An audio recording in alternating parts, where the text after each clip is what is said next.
Welcome to the Move with Motus Podcast. My name is Dr. Christopher Ellis, and joining me is personal trainer John Williams.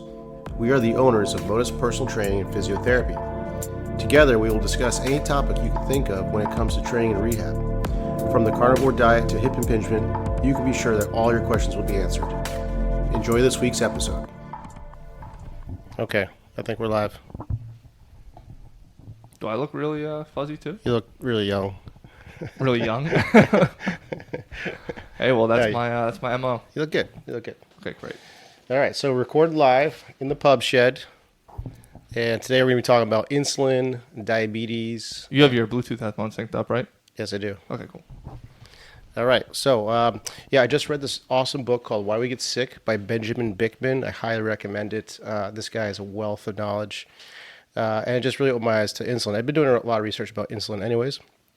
But this guy, he really makes the point that insulin is sort of the underlying dysfunction in so many issues that we deal with in modern society. So I've got all this information sitting in my brain. I'm going to let John pry it out of me.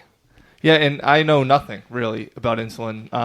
As far as physiology goes, like we learned this stuff in exercise science school for sure. But it was just the stuff I wasn't interested in, so I never really dug deep. So, well, what are the basics? What do you know basically? Let's not even discuss that. Let's just talk about what you know. So just describe, what is insulin in the first place? All right. Insulin, so it's got a lot of functions, but what it's known for is getting glucose or sugars out of the bloodstream and packing it into storage in the muscle, mostly in the muscle, and then also in the liver in the form of glycogen. So it's secreted by the pancreas, and the pancreas also secretes glucagon, which does the opposite. So glucagon has the role of pulling it out. So there's always this like homeostasis going on, this push-pull mechanism of both insulin and glucagon. Mm-hmm. Now, where problems arise is when that thing goes out of whack. And this is basically 1 out of 3 Americans are dealing with insulin resistance. Now, what is that all caused by? Why is it 1 out of 3? It's our diet for the most part. I mean, there's definitely genetic components. But we've been told for years to eat a diet full of carbs and eat lots of times a day, and people are eating 2 to 3 times, like 2 to 3 hour spaces. That's it. So they're just getting glucose in, glucose. So it's spike after spike, insulin spike after insulin spike, and after time, just like if you drink a lot of caffeine, it doesn't have the same effect. Same thing happens with insulin. You get insulin resistant. So then the body has to secrete more insulin just to do its job. Mm-hmm. So if you look at like a chart over time, like an XY axis, if you're just constantly feeding a normal level of glucose over a lifespan, then you watch what happens to insulin. Insulin like climbs up over the years, then maybe in your 30s or 40s, hits an inflection point, and boom, now you're insulin resistant and basically going into diabetes. Now, do we have this data, this long-term data that says, hey, here's this chart, here it is tracked over time by one individual? This guy, Gotcha. Benjamin Bikman, if you go to his YouTube channel, he's got tons of stuff on this, and he laid that all out. And actually, I think that's what was happening to me like a year ago. Because I turned 44, and then I got sluggish and started putting on some weight. The belly fat started to accumulate. I developed a wheeze and a cough. We've talked about this before in other podcasts. And then I just dropped carbs out of my system, and that all went away. Mm-hmm. Now, do you think that's the answer for everybody? Just drop carbs out of your system? Is it drop certain carbs out of your system? Because we talk about, high carb diets, but when we look at the standard American diet, it's really like the worst carbs you could find. Yeah. Obviously complex carbs are better than simple carbs. Such as? Well, like anything in any kind. If it's got a barcode on it, don't buy it. Right? If it's packaged, don't buy it. So all the simple sugars and, even some of the sugar substitutes are no good. But something like, the glucose you get from fruits and vegetables, that's way better. Mm-hmm. Yeah. What else you got? I'm waiting for you to keep going. Well, I'll get into tips later. So let's go into some more of the stuff. Okay. So, I got some notes here. So, hey, just so you know, Chris. Yeah. Computers, they actually can hold the document on the computer, and you can actually read it off of the. It's such a wise ass. You're not even that old. Yeah, but the computer's recording the podcast here. It can do 2 things at the same time. Yeah, but I can't, all right? As you and my wife like to point out, I've got a little early onset dementia going on. All right. You did almost burn down the pub shed the other day. So. Yeah, that was last podcast. So here's a questionnaire. I'm just going to read this aloud. This is sort of a screening to see if you might be insulin resistant. So question 1, do you have more fat around your belly than you'd like? Yes. Yes. No, you don't. Mr. Sitting abs there. Do you have high blood pressure? Do you have a family history of heart disease? Do you have high levels of blood triglycerides? Do you retain water easily? Do you have patches of darker colored skin or little bumps, aka skin tags, at your neck, armpits, or other areas? That is a sign of insulin resistance. Do you have a family member with insulin resistance or type 2 diabetes? Do you have polycystic ovarian syndrome or erectile dysfunction? All these things are directly related. The skin tags one is interesting because I can imagine that as a direct corollary. Like I see somebody who's obese and overweight, they do have a lot of skin tags. Yeah, and I've definitely noticed like the dark armpits and neck area before. Yep. Yeah. So if you answered yes to 1, you likely have insulin resistance. If you answered yes to 2, you most certainly have insulin resistance. So if you've got a little bit of a belly and some high blood pressure, you probably are insulin resistant. So that's the precursor to diabetes. And then what is the difference between, okay, I'm insulin resistant, now I'm diabetic? What's the cutoff there at that point? I don't know clinically what it means. I just think it means that there's so much glucose circulating because the insulin has become so inefficient that now you have to inject insulin just to get the blood, the sugars out of the blood, which is sort of a backwards way to do it. So that basically creates more insulin resistance, just like negative feedback loop. Not only that, so we talked about the role of insulin to get sugar out of the bloodstream, but one of its other roles, well, first of all your receptors of your body have insulin receptors. So it has an effect on literally every organ, every system of your body. And what it does, it's a builder. It's almost like an anabolic steroid.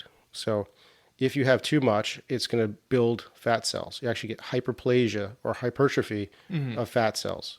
So you'll see a diabetic, if they're injection sites, they'll have like lumps of fat right where they injected just from the insulin. So, and that's how it kind of plays into the skin tags too. If that's an overcorrection, what would be the other solution? Because that's what we're doing right now. Well, I think the obvious solution is stop pumping carbs into the system, right? Gotcha. So that you don't have to go through these constant insulin spikes. You do that over time, you can reduce your insulin sensitivity or improve your insulin sensitivity. So you can actually reverse diabetes. Just for diet. Now, this is people who get diabetes not as a result of a genetic factor, but as a lifestyle factor. Correct. Yeah. Gotcha. Yeah, so let's go into that type 1, type 2, right? So the one's too little, one's too much insulin. Type 1 is your cells that secrete insulin in your pancreas are inefficient, and then that's life-threatening because then you just have glucose circulating in the blood, and that causes lots of damage. So then you have to take insulin. That's a different story. Type 2 is what you develop over a period of life with a bad diet, bad exercise. Oh, so that actually makes a lot of sense. So type 1 is I don't have enough insulin. I need insulin in order to process this glucose. Right. Type 2 is I have too much insulin, so much so that it's no longer even doing its job. Yeah. Now I need a little bit of an extra boost in order for...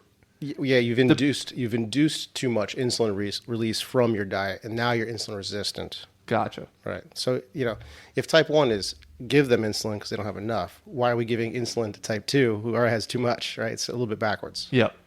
And now how in depth do you think we should go with the science of how insulin works and how it processes glucose? Because I'm kind of curious. Well, I was going to talk about all the different systems it affects, and I kind of highlighted a few that I wanted to talk about. But maybe if you know more about the actual mechanics, the pathomechanics, you can go into that. No, I know less. And that's why you're here. Well, I'll just start talking about some of it, and you just stop me when you... First of all, let me talk about this. Why does everyone focus on glucose, right? That's the measure, right? Glucose, A1C, everyone's measuring that. That's sort of the marker. A1C? Yeah, that's the amount of glucose circulating in your blood, okay. A fasted blood test. And there's a little history. So a few thousand years ago, physicians in India observed that some people produce urine that attracted insects like it was honey. And that's where the term diabetes mellitus, DM type 2, mellitus means like honey sweet. So it actually comes from that observation. And the Greeks noticed that anybody with diabetes would urinate a lot. So it causes polyuria, basically lots of urine. And diabete or diabetes means to pass through. So referring to how much the kidneys are working. In fact, they were actually talking about type 1 diabetes, which is actually associated with weight loss as opposed to weight gain. And they thought that the skin was actually melting into the urine. So that's the history behind that. Sheesh. Yeah. So anyways, because it was back Could you then, imagine how scary that would be if that's what you thought was happening? yeah. Well, they probably didn't thrive well. They weren't giving them insulin. They probably died young. So they were probably thinking like, yeah, it's something horrible. Yeah. All right. That makes exactly. sense. Yeah. So that's a little bit of the history. So that's where the sort of glucose paradigm came from. Also, back then was the only observable symptom was like urine production and the sweetness associated with glucose. So it became defined as like a glucose issue, right? And then the other issue with sort of modern medicine is glucose is just much easier to measure than insulin. So that's why everyone focuses on glucose. But the point when you have so much glucose in the blood, you're way too far gone. If we were looking at insulin sooner, we'd be catching diabetes way earlier and solving a whole bunch of problems. So there is a couple tests, though. There's a C-peptide test for insulin, and then there's a glucose tolerance test where you drink like 75 milliliters of glucose, and then you finger prick yourself. Well, someone does it for you. They do it for 2 hours every half hour, and then watch your response to that, your insulin response. And depending on how quickly it drops, tells you where you are on the spectrum. What do they use for the glucose? Like, is it just like a juice or something? Probably like Coca-Cola. Gotcha. No, I don't know exactly. It's probably just sugar water. Now, do we know, is the point at which you start to become like insulin resistant and also diabetic, is it varied for everybody? Like if I'm a kid, like at what point am I going to start developing insulin resistance, and what point can I like really start to have a positive effect before it gets too bad? I don't know the answer to that sort of numerically, but I would imagine it has something to do with symptoms, right? Once it starts affecting some of your organs, your skin, or, I mean, this can even lead to certain types of cancers, by the way. So I think that's where you probably answer that clinically is, what's happening to the individual. Gotcha. But I think, as far as I know, it's pretty much reversible at any point. I mean, I guess the question is, has it caused so much particular organ damage that might be irreversible, but you can stop the process. Yeah, because I definitely know a lot of like obese and overweight people, individuals who are either in my family or not, just people I know well, and then don't have type 2 diabetes. So obviously there's a difference between individual and individual. There's a disconnect where they become insulin resistant, and then the sort of definition of too much glucose in type 2. So they're heading that way. If they're overweight and they have high blood pressure, they're heading towards diabetes if they're not there already. And the question too is, what about a person who is really fit, exercises a lot, but also has a really aggressive standard American diet where all it is white bread and pasta and so on and so forth? Yeah, so there's something called TOFI, which means thin on the outside, fat on the inside, because there's the subcutaneous fat that makes us look fat, and then there's the visceral fat around our organs. So you can be like looking fit, but still having a high carb diet and still being diabetic or pre-diabetic. So that's what they call TOFI. I'm assuming that's less common. Probably. I don't know the numbers on it, but I would assume so too. I just wonder what the factors are for that and what the numbers look like. Like somebody who has a healthy BMI, but has type 2 diabetes. Yeah, I'd have to look that up. I don't know the answer to that. But I will say that exercise does help because your muscles, especially if you're doing resistance training, when you contract a muscle, it can take glucose out of the bloodstream for muscular contraction. So it's not just about being fit. You're actually, helping out the process by removing blood glucose so insulin doesn't have to work as much. So you can actually improve your insulin sensitivity just through exercise. Gotcha. Yeah, that makes perfect sense. Yeah. What else? Any other burning questions there, John? No, I'm waiting for you. You got your list there. Okay. So some systems it can affect. The cardiovascular system is probably the biggest one. I kind of spent the most time on this one. In fact, Dr. Joseph Kraft, who spent all his time researching insulin, said those with cardiovascular disease not identified with diabetes are simply undiagnosed. Like it goes hand in hand. So insulin increases blood pressure. All right. So how does it do that? It stimulates aldosterone release, which makes the kidneys hold salt and water, so it increases blood pressure that way. Okay. It also can thicken the blood vessels. 'Cause remember, it's an anabolic hormone, so it can, like, if you picture a hose, it'll thicken it from the inside, so it creates more pressure that way. Just like putting your thumb on the end of a hose. Yeah. Same idea. You're creating constriction, basically. Now, what is actually being thickened? Is it the vessel itself, or is it deposits inside of the vessel? It's the literal endothelial lining. The cells actually grow in size. Gotcha. So like hypertrophy. Yeah, basically. Gotcha. Also, the blood vessels can't dilate. So insulin normally stimulates nitric oxide when everything's working right. Nitric oxide is a huge vasodilator. Once the endothelium, the blood vessel, becomes insensitive, now it's not stimulating nitric oxide production, so you're not getting a vasodilation. So you got this like triple whammy, right? Salt and water is being retained. The blood vessel itself has become narrower, so the pressure is increasing, and now it can't dilate because no nitric oxide is being released. On top of all that, insulin has a role in the fight or flight response, the sympathetic nervous system. So, which is good in times of stress, but Right. if it's always happening, then you're always in sympathetic mode, and your blood vessels are constricted. So it's a really quadruple whammy. Yeah, this seems like a really a bad thing to be going through if you're one of these types of people. I mean, you must just feel really bad all the time if you're just always hypertensive from all those different causes. Yeah. Like being hypertensive in general doesn't feel good. Like if you're really stressed before like a presentation, really stressed before like a meeting or whatever the case might be, like you just don't feel good. You feel uncomfortable in your own skin. Yeah, I can imagine. I mean, I know how I felt like just a year ago when I was starting to put on weight, and I wasn't checking my blood pressure. I almost didn't want to know the answer, but I could tell you I felt like crap. So yeah, definitely. Man. So some other things, it definitely affects the brain and creates a lot of neurologic disorders. In fact, they're calling Alzheimer's type 3 diabetes now. Because it's causing brain damage in much the same ways that it has an effect on the blood vessels. It has a similar effect in the brain. Well, I guess it makes sense, right? The brain's all about getting oxygen and having enough all the time. Yep. If you're just cutting off that supply, then of course you're going to start causing brain damage. It's like exactly being underwater for too long, and then they revive you at the last second. Yeah, hypoxia. Yeah. Yep. Some other systems, it can mess with your reproductive health. It can cause certain cancers like breast cancer and prostate cancer. Aging, skin, muscles, bones. One thing I found interesting was its relation to arthritis. So again, this is just a reminder for everybody if you're just tuning in. Benjamin Bikman, Why We Get Sick. This is an amazing read. That's where I got all this information from.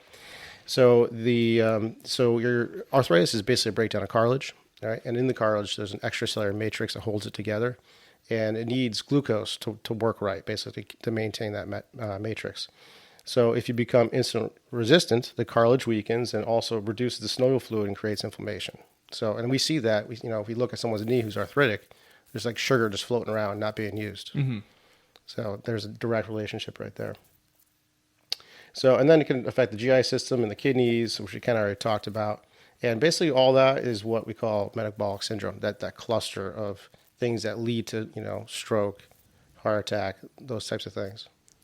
And fructose can be a player in this as well. Yeah, go ahead and enlighten us on fructose, because I think you just read a post on there you like. Yeah, so one of my friends, John Baker, real smart guy, he just recently wrote an article. I think you should definitely go read it. It's on bareperformancesystems.com, B-A-R-E, performancesystems.com. And it's this article on fructose, just the bad and the ugly, which I thought was a funny title. But pretty much fructose is really, really bad for you.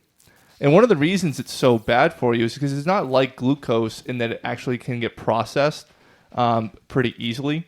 Fructose gets processed, enters the cells through what we call the GLUT5 transporter. And this is where I sound really smart, but I really don't know what I'm talking about. But the GLUT5 transporter is not insulin dependent. And that means we need to process it somewhere else, and then we process it in the liver. That ends up, just causing all sorts of problems. Yeah, as we were discussing earlier, it can cause fatty liver disease, basically. Yeah. And the other thing, too, is fructose is it's in fruit, which is fine because you get fiber along fruit, and fiber actually stunts the insulin spike. But if you pulverize it into a juice and you drink your fruit juice, now you're just getting the fructose without the fiber, and you're getting a massive insulin spike. Yeah, I mean, same thing just with like added sugars to food in general. Right. Now, here's the question. Like, what if I'm always just like having a Fiber One bar with a little bit of fruit juice, or like with my Sour Patch Kids? Does that solve the problem now? That's like giving insulin to a diabetic. Don't do it. Like I said, ban the barcode, right? If it's got a barcode on it, don't eat it. Yeah. Don't drink your calories. So a couple tips. Okay, Benjamin Bikman's recommendations, he's got 4 sort of pillars that he goes by. Number 1, control your carbs. And that's going to depend on the person. For me, it's eliminate carbs, maybe, 0 or very low carbs. So I think everyone's a little bit different on what they can tolerate. For me, we talked about this before, I was born hypoglycemic, and that sort of led to me being really glucose intolerant. Mm-hmm. Step 2, prioritize proteins. Don't skip out your protein. Right. Step 3, fill the rest of the diet with fat, saturated fat, not polyunsaturated. And then the fourth This thing, would be animal fats. yes, animal fats, butter, ghee, lard, whole milk even. Yeah, that's the good stuff. And then step 4 would be watch the clock. So think about going into some fasted states, right? One of the problems that some Americans have is we're just constantly feeding glucose in the system, and we're never going into ketosis. Ketosis is the process of burning fats for fuel instead of carbs. So it's good for the body to be able to do both. And if you're constantly feeding, you never get to ketosis. So those are his 4 recommendations. A couple other tips too. Eat your carbs last. If you just have to have your carbs, you have like steak and vegetables and a potato or a little macaroni salad, eat the potato or macaroni salad last. Because protein has a way of sort of buffering that whole system and reduces insulin spikes. So if you have to have your carbs, have the carbs at the end of the meal. Yep. And then one last thing I want to mention too is called the dawn phenomenon. So this means, insulin follows the ebb and flow of circadian rhythms. So it's really high in the mornings for whatever reason, which basically puts you in a sort of mildly insulin resistant state, like a temporary state of insulin resistance. All right. So then if you have a meal full of carbs, which is what's breakfast? Pancakes, syrup, Waffles, bagels, toast. It's all carbs, right? And those are the carbs you don't want. Yeah, and that's always like when somebody's in a pinch, and that's most people are in a pinch. They haven't read my stress-free life series, of course. But most people are in a pinch, so they have to grab the quickest thing. It's a bagel. It's what they can just grab right now. They don't have to cook it, right? It's not like meat. Yeah. Honestly, I'd rather fast instead of have breakfast full of carbs. Mm-hmm. Yeah. So those are all the tips I have. Now, here's the question, because again, from my perspective, I was doing the carnivore diet, but it just got so expensive. And even if I went to go ketogenic, it still wouldn't have saved me all that much money. It's still going to be really expensive. Carbs are really cheap. I can get a whole bunch of pasta. And I can get whole wheat pasta. I can get stuff that has some decent stuff in it for very little money. And it can fill me up. What's your plea to those sorts of people that are like, look, I hear you. I'd love to go keto. I'd love to go carnivore. Can't afford it right now. Well, it's your health, so prioritize it. You can get away with it when you're younger. You get to a certain age if you're constantly pumping insulin into the system, you know what's going to happen. You're going to get resistant. So that's one thing to think about. But if you're going to do it, take up some of those tips. Have the carbs at the end of your meal. Think about fasting from time to time and exercise a lot. And the other question is, okay, like, I don't believe you. I'm still going to go eat my carbs. Do you have some choices of like carbs they should eat? Like, is our fruit still okay? Is whole wheat pasta still okay? Is whole grain bread still okay? Google glycemic load and look at that index and pick the ones with the lowest load. Those are the ones that are going to cause the least amount of insulin spikes. Gotcha. Yeah. So I don't know them off the top of my head, but that's a very easy thing to Google. Yeah, I think that's fair. I think that's what I'll do right after this. Yeah, not glycemic index, but glycemic load. I think Gotcha. glycemic index means how much sugar is released, how fast. Glycemic load is how much insulin responds to that index. Which is probably what you care about more. Yeah, exactly. So, anything else you want to discuss? I think I covered all my topics there. Yeah, I mean, I think this is an episode I'm going to have to listen to again. Just because there's so much to know. And to be quite honest, it's so important because I went off carnivore, went back to a higher carb diet. And I'll admit, I feel really good, but I've also changed up some of the carbs that I have. I've been a lot more careful. Yep. And I feel good, but it's like, how am I being tricked? Because I still feel better after I eat like a ketogenic meal. I'm not sure I necessarily feel better after I eat like a carnivore meal. Because I do think I was missing some vitamins and minerals in there somewhere that I wasn't accounting for in my supplementation. But it's like, where am I? Where's the rub? I guess. And I have to listen to this again and look up the glycemic load and make some evaluations. Yeah, strongly encourage you and all our listeners to check out Benjamin Bikman. That's spelled Bikman. His stuff is brilliant. He's a professor. He did his thesis on insulin. He also studies fat cells too. He has some really fascinating stuff about fat cells, like the difference between white fat and brown fat. That's a whole other topic. Gotcha. Yeah. All right, man. Well, Cool. I appreciate all the information. All right. I'll have to listen to it again and make sure I actually understand it. All right. I'll see you next week. Yep. Bye. Do you have unexplained pain? Or do you wonder just how healthy you are? When was the last time you had your blood tested? Blood chemistry analysis is a great way to stay ahead of any health conditions, and now you can have control of your health with Let's Get Checked. Let's Get Checked is an incredible company that sends blood tests to your home. You can choose from over 30 different tests, whether that's liver function, testosterone, micronutrient, cholesterol, or C-reactive protein, which is a marker for inflammation. It's sent to you with free shipping, and you get results in 2 to 5 days, no physician referral needed. Use the code DPT20 for 20% off. Go to letsgetchecked.com and use the code DPT20. Thanks for listening to our podcast. If you have any questions you want answered, find us on Instagram at Motus Naples or send us an email.